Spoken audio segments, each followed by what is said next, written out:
le plaisir est pour moi de vous informer ce soir, mesdames et messieurs, voici le sommaire.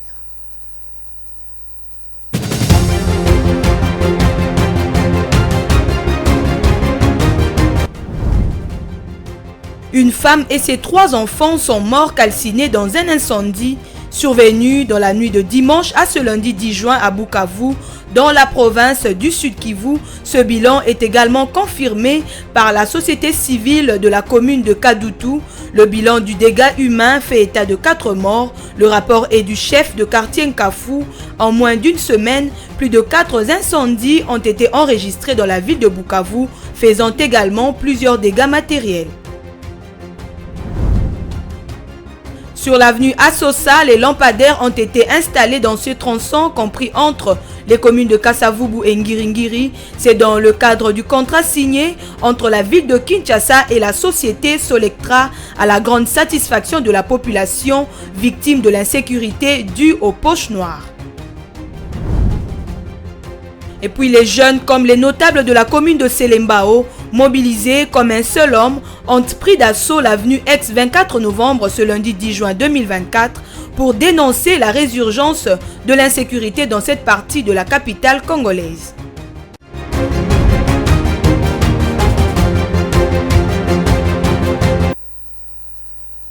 Un nouveau journal sur Mondico Télévision. Bienvenue à toutes et à tous. Une femme et ses 3 enfants sont morts calcinés dans un incendie survenu dans la nuit de dimanche à ce lundi 10 juin à Bukavu. Selon plusieurs sources, l'incident s'est produit alors que de nombreuses personnes étaient rassemblées devant leur téléviseur pour suivre le match de football entre la RDC et le Togo. Pour l'heure, les causes de l'incendie restent inconnues. Regardez.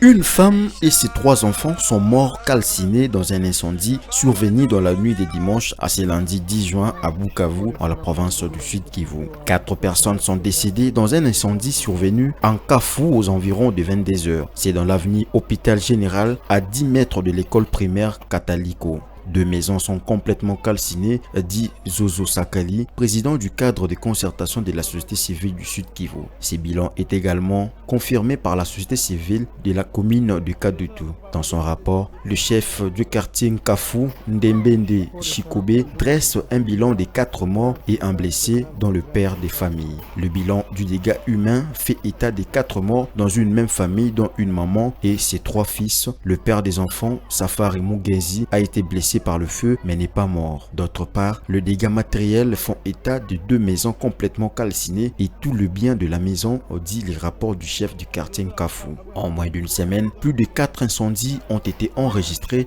dans la ville de Bukavu, faisant également plusieurs dégâts matériels.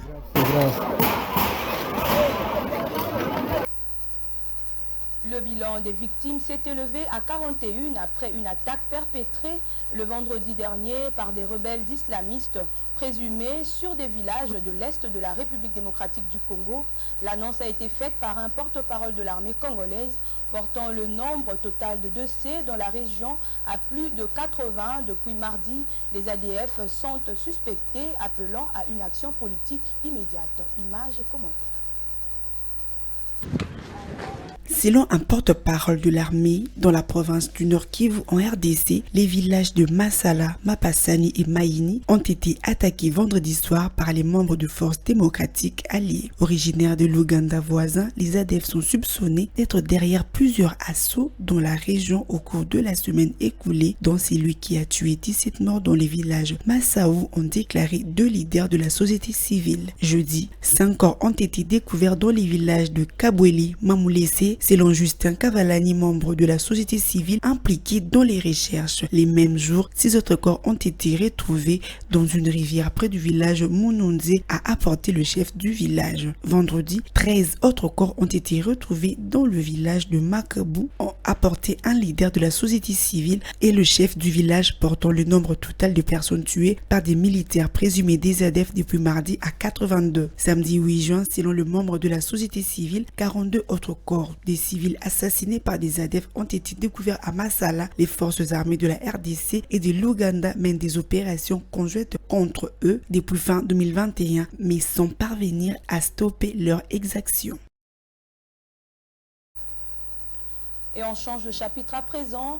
Nommé sur ordonnance présidentielle le mercredi 29 mai dernier, le nouveau gouvernement de la République démocratique du Congo est sur le point d'être investi. C'est à cet effet que la première ministre Judith Suminwa Tuluka a déposé auprès du bureau de la Chambre basse du Parlement le programme de son gouvernement. Elle était accompagnée de quelques membres de ce gouvernement.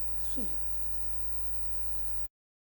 Accompagnée de quelques membres du gouvernement, la première ministre Judith Suminwa Tuluka a déposé auprès du bureau de cette chambre basse du Parlement le programme de son gouvernement en vue de son examen par la plénière le samedi 8 juin 2024. Ce programme, a rassuré la patronne du gouvernement, a été conçu afin de répondre aux 6 piliers du programme du deuxième quinquennat du président de la République, Félix-Antoine Tshisekedi Tshilombo, qu'il avait dévoilé lors de son investiture en janvier dernier, lequel programme est focalisé sur des actions liées à la création de plus d'emplois, à la protection du pouvoir d'achat des ménages en stabilisant le taux d'échange, à la sécurité de population et de leurs biens, à la poursuite de la diversification de l'économie, à l'accès aux services sociaux de base et enfin au renforcement de l'efficacité des services publics. Après concertation des regroupements politiques membres de l'Union sacrée de la Nation par le bureau de l'Assemblée nationale, l'heure est maintenant à la concrétisation des engagements pris par ces différents regroupements pour donner l'équitus au nouveau gouvernement pour son investiture. La plénière consacrée à l'audition du discours programme du gouvernement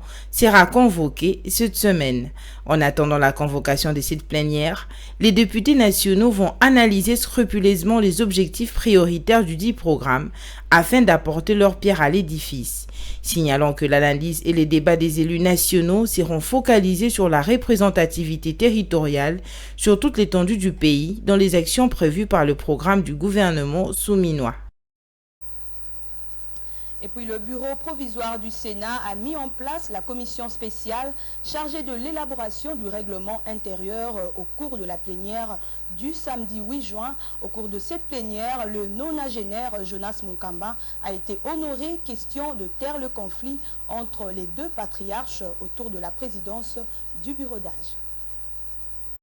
Le bureau provisoire du Sénat a mis en place la commission spéciale chargée de l'élaboration du règlement intérieur. C'était au cours d'une plénière qui a eu lieu le samedi 8 juin 2024. 50 membres au total composent cette commission en raison de 2 délégués par province et 4 pour la ville-province de Kinshasa. Cette commission dispose d'un délai de 6 jours pour élaborer les règlements intérieurs. Ces membres se réuniront le lundi prochain pour élire leur bureau. Cette commission spéciale dispose d'un délai de 6 jours pour procéder à l'élaboration du règlement intérieur, à présenter le rapport au bureau d'âge du Sénat. Ensuite, il a été demandé au secrétaire rapporteur Ivan Kazadi Kankonde de procéder à la lecture de noms de tous les délégués qui composent ces commissions. Il s'est de signaler que bien avant la mise en place de la commission spéciale chargée de l'élaboration du règlement intérieur du Sénat, la plénière a validé le pouvoir des 16 nouveaux sénateurs de province de l'Équateur, de l'Ituri, de Maïndombe et du Nord Kivu. Avant de suspendre la séance, l'Assemblée plénière a honoré la présence dans l'hémicycle du nonagénaire Jonas Munkamba, récemment élu sénateur dans la province de l'Équateur.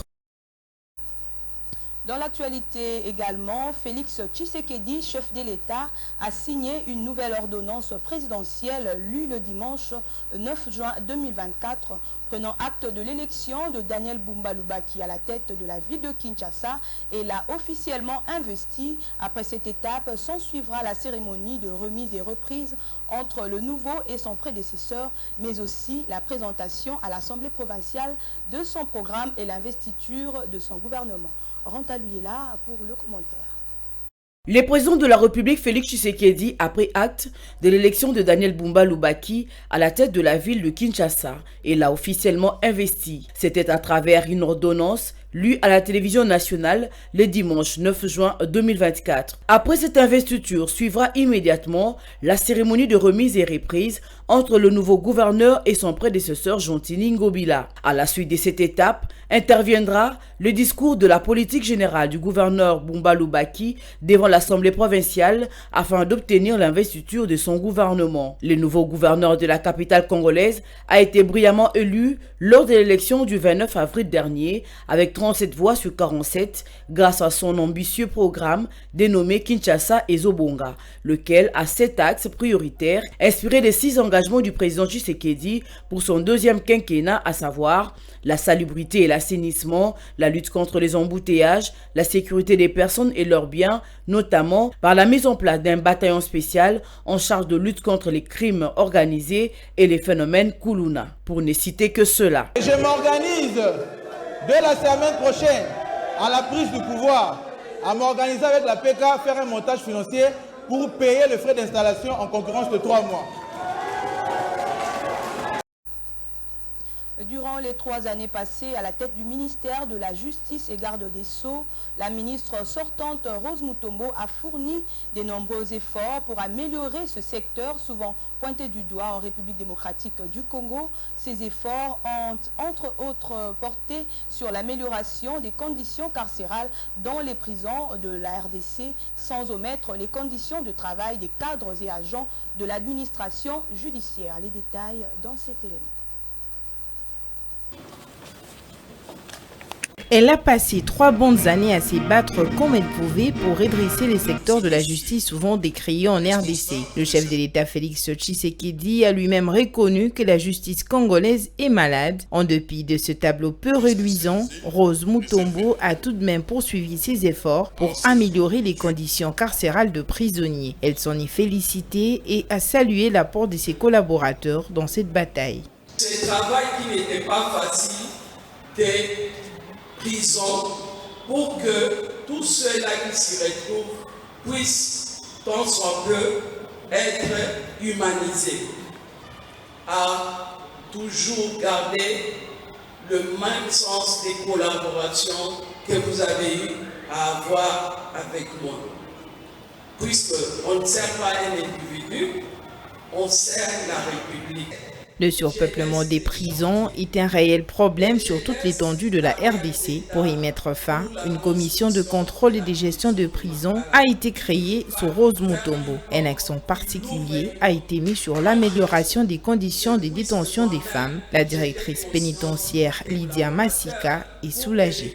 Nous reconnaissons aussi son accompagnement dans l'élaboration du document de la stratégie genre de l'administration pénitentiaire. Il a su assurer le leadership de l'élaboration de ce document. Nous irons beaucoup plus loin jusqu'aux efforts qu'il a fournis dans l'amélioration des conditions carcérales des femmes dans nos établissements pénitentiaires. La ministre sortante de la Justice n'a pas exécuté ses travaux toute seule. Durant les 3 années passées à la tête de ce ministère, elle a travaillé avec une équipe pour laquelle elle a milité afin d'améliorer leurs conditions de travail et salariales. 3 ans n'ont pas suffi pour élever le secteur de la justice. La ministre sortante a fait ce qu'elle a pu, mais de nombreux défis restent à relever pour redonner à la justice congolaise ses lettres de noblesse. Maître Willy Wenga en a relevé quelques-uns. Le cours des tribunaux aujourd'hui, tel que ça se présente devant le public, sont de nature à ne pas faire honneur à notre République. C'est un défi. Donc, les défis de la construction, les défis de la modernisation, les défis de la réhabilitation. Vous voyez, au niveau du pénitentiaire, le plus grand défi aussi, c'est la modernisation de nos prisons. C'est que nos prisons qui sont là, nos prisons sont devenues vétustes. Les personnes arrêtées, même en détention préventive, subissent des sorts comme des condamnés, placés dans les mêmes conditions comme des condamnés. Le nouveau ministre de la Justice est très attendu sur de nombreux dossiers. Après l'investiture du gouvernement souminois, Constant Mutombo aura du pain sur la planche pour répondre aux attentes de la population dans ces secteurs mal réputés. 11 ans de prison contre le pasteur de l'église primitive, Pierre Kasambakana. Tel est le verdict rendu le vendredi 7 juin 2024 par le tribunal de grande instance de Kinshasa-Gombe. Le pasteur Kasambakana est poursuivi pour plusieurs faits retenus à sa charge, notamment viol sur mineur, atteinte aux mœurs, ainsi que mariage forcé. Les détails avec Bijoulou. Le pasteur Pierre Kassambakana, chef spirituel de l'église primitive, a été condamné à 11 ans de prison pour atteinte aux mœurs et mariage forcé. Daniel Zuzi Mabiala, père de la fille mineure impliquée, a également été condamné à 11 ans de prison pour mariage forcé, faux en écriture et usage de faux, et a été déchu de sa qualité de père. Le verdict du tribunal de grande instance de Kinshasa Gombe est tombé le vendredi dans la soirée. Le pasteur Kassambakana avait été transféré à la prison centrale de Makala le 23 janvier 2024 suite à son arrestation et son interrogatoire au parquet général près la cour d'appel de Gombe. L'affaire a émergé le 8 janvier 2024 lorsqu'une vidéo montrant le pasteur célébrant un mariage avec une prétendue mineure à Mwanda dans la province du Congo central est devenue virale sur les réseaux sociaux. L'image a suscité une indignation généralisée et mobilisé plusieurs mouvements des femmes qui ont appelé à des poursuites judiciaires contre le pasteur. Interrogé à ces sujets après le verdict du tribunal, le pasteur Jean-Claude n'a pas manqué de donner son avis. Bon, en tant qu'homme de Dieu, parce que la Bible déclare dans Romains chapitre 3, le magistrat c'est un serviteur de Dieu pour punir ceux qui se conduisent mal. C'est-à-dire, mariage forcé c'est défendu, c'est hors la loi, c'est contre la loi. Donc la justice a fait son travail. Donc ça montre que oui, notre justice fonctionne vraiment parce que nous devons protéger des mineurs. Donc mariage forcé, mariage précoce, c'est prohibé, c'est contre la loi. Donc même dans la Bible, c'est pas permis. Selon la loi, 11 ACP, parce que donc, le magistrat était un peu modéré vis-à-vis de son cas. C'est ça. À noter que le jugement a été bien accueilli par les mouvements des femmes et les activistes de droits de l'enfant qui considèrent cette condamnation comme une victoire contre les abus et les mariages forcés. Cette affaire met en lumière les défis persistants en matière de protection des droits des enfants et des femmes en République démocratique du Congo.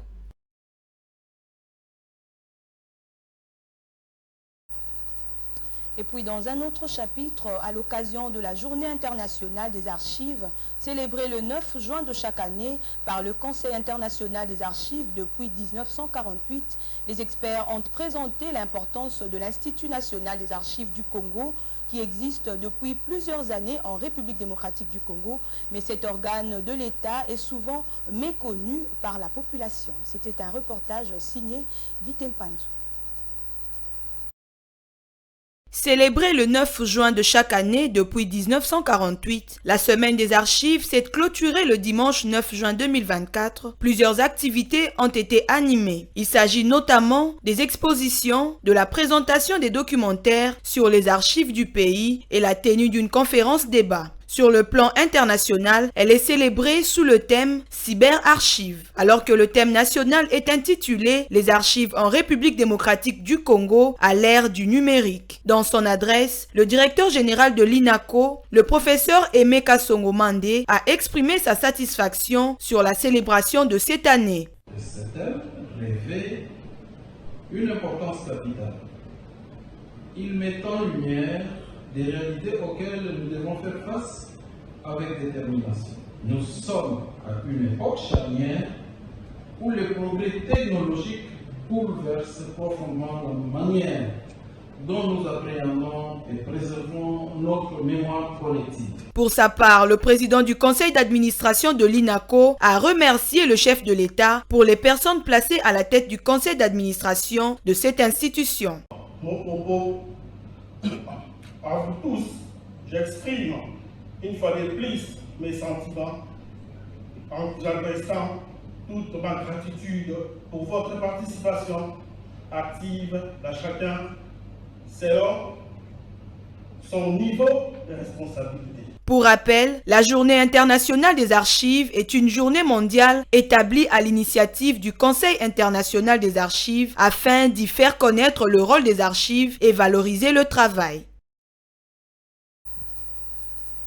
Et puis en société, à présent, l'avenue Assosa est désormais éclairée grâce aux lampadaires solaires installés dans son tronçon qui commence dans la commune de Kasavubu jusque dans la commune de Ngiringiri, au centre de la ville de Kinshasa, à l'ouest de la République démocratique du Congo. Ces lampadaires ont été installés par la société Solectra dans le cadre du contrat signé entre cette dernière et l'hôtel de ville de Kinshasa. La population a salué cette initiative et souhaite qu'elle continue sur toutes les grandes artères de la capitale congolaise.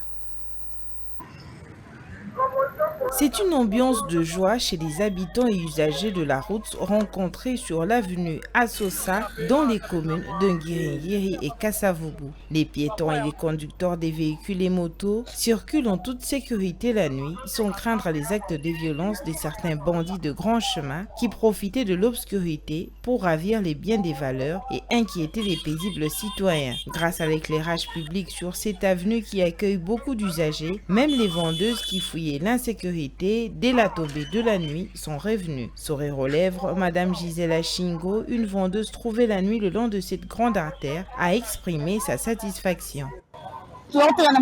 Nous étions dans l'obscurité, les jeunes brigands qu'on appelle Kuluna nous dérangeaient chaque fois à Zeni. Quand on poursuivait ces brigands, ils nous arrachaient de l'argent. Maintenant qu'on a mis l'éclairage public, nous sommes calmes.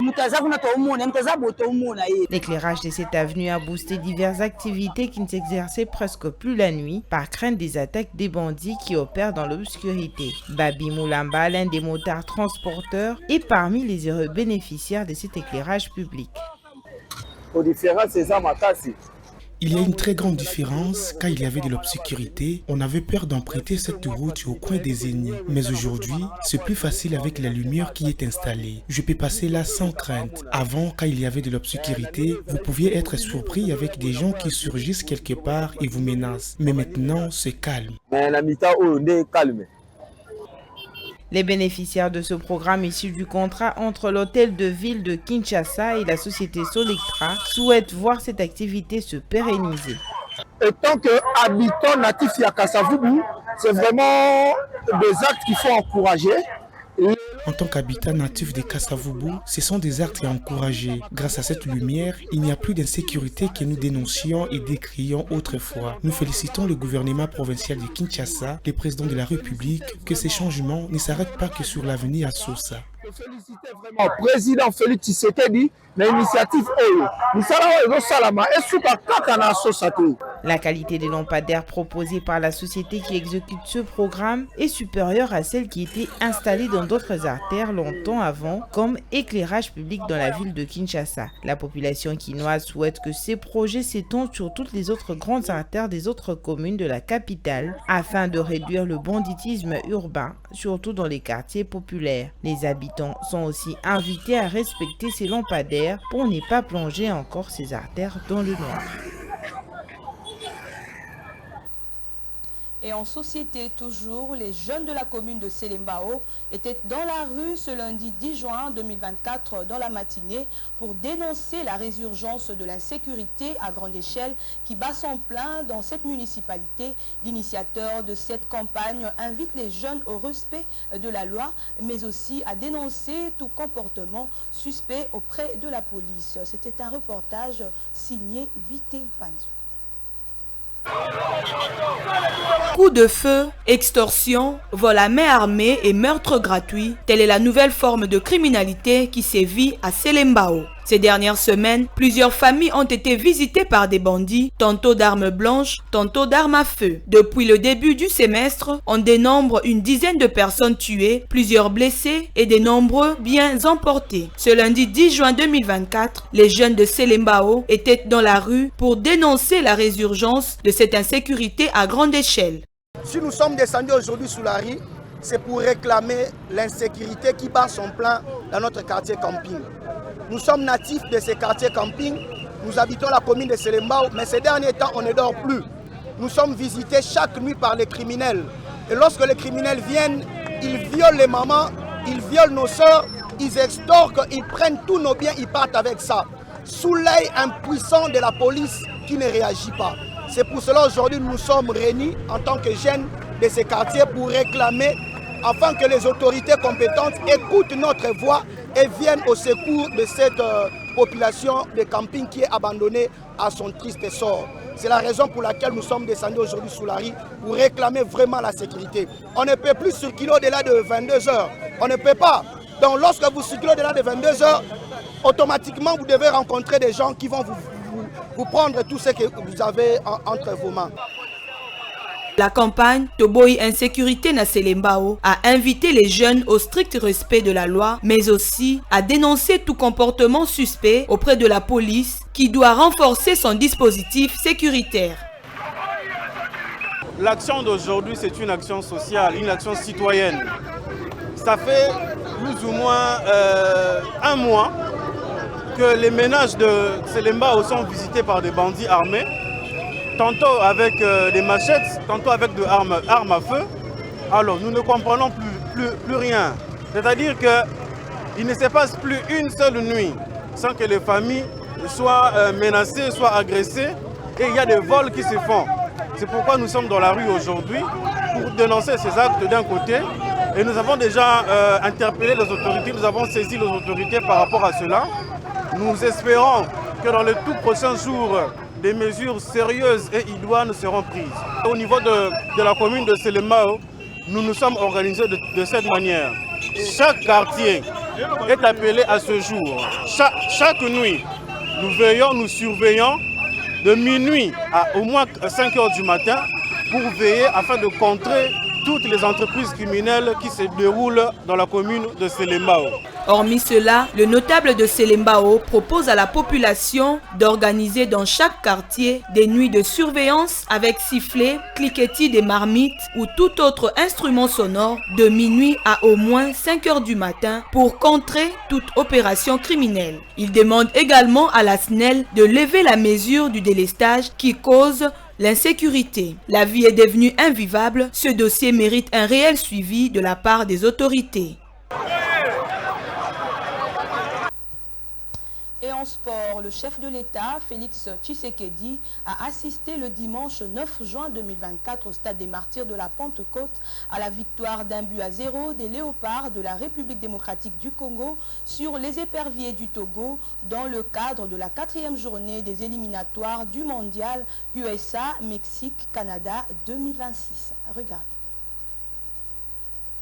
Dans le cadre de la 4e journée des éliminatoires du mondial USA-Mexique-Canada 2026, le chef de l'État, Félix Tshisekedi, a assisté ce dimanche au stade de Martyrs de la Pentecôte à la victoire 1-0 des Léopards de la République démocratique du Congo sur les éperviers du Togo. Porté par un large public enthousiaste, les fauves congolais ont pris de l'ascendant sur leur adversaire du jour grâce à un but de Meshak Elia à la 6e minute. C'est une belle performance pour l'équipe nationale congolaise qui, il y a 3 jours, avait arraché le point du nul à Dakar face aux Lions de la Teranga du Sénégal. Après cette précieuse victoire, la République démocratique du Congo occupe la 3e place du classement du groupe B avec 7 points après le Soudan qui jouera mardi contre le Soudan du Sud. Le Sénégal est pour l'instant à la tête de ces groupes avec 8 points après avoir battu la Mauritanie. Pour sa prochaine rencontre, le 21 mars 2025, à Kinshasa, l'équipe nationale de la République démocratique du Congo jouera contre celle du Soudan du Sud pour le compte de la dernière journée de la manche allée des éliminatoires.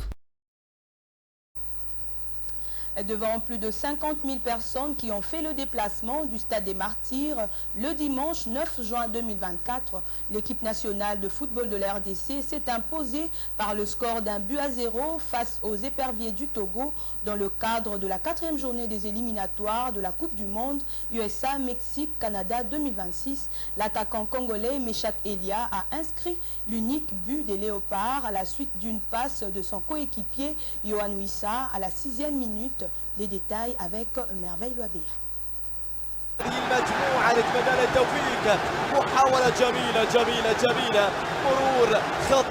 L'attaquant congolais Meshak Elia a inscrit l'unique but des Léopards à la suite d'une passe de son coéquipier Yohan Wissa à la 6e minute.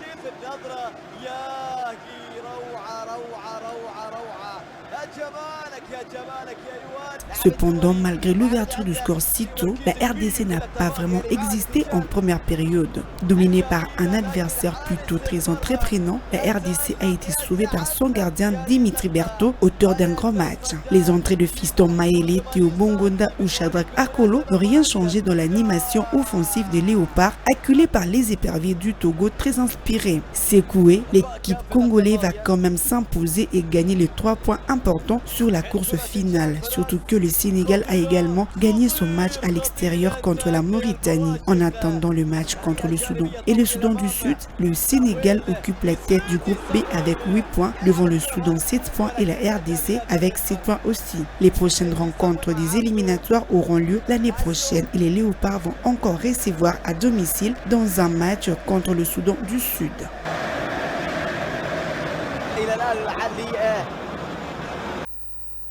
Et à présent, on prend les rappels des titres.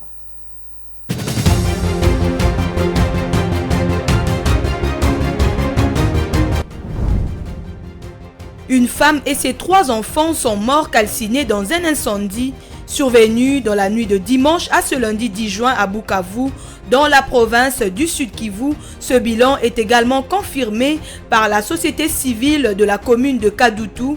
Le bilan du dégât humain fait état de 4 morts. Le rapport est du chef de quartier Nkafu.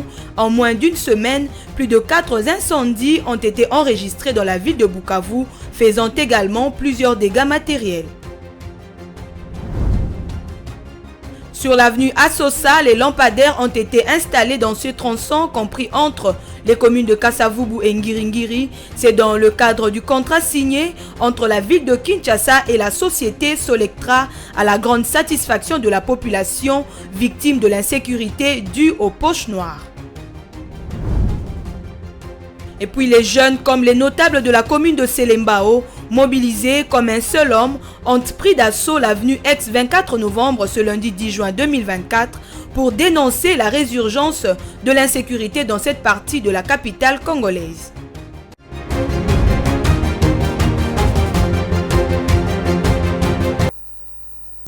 Et voilà, ce journal est terminé. Merci de votre attention soutenue, mesdames et messieurs.